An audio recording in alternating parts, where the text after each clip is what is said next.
شان حضرت امام حسین اور حسن۔ عید کا دن تھا تو حضرت امام حسن اور حسین اپنے نانا محمد صلی اللہ علیہ وآلہ وسلم کے پاس آئے اور کہنے لگے، نانا جان، سب کے پاس سواری ہے لیکن ہمارے پاس سواری نہیں ہے۔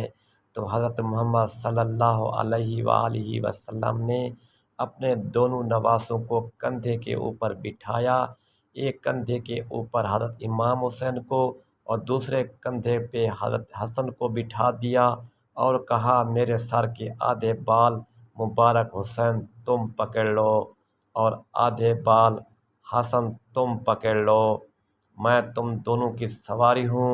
حضرت محمد صلی اللہ علیہ وآلہ وسلم اپنے دونوں شہزادوں کو کندھے پہ بٹھا کر گھر سے باہر آ گئے۔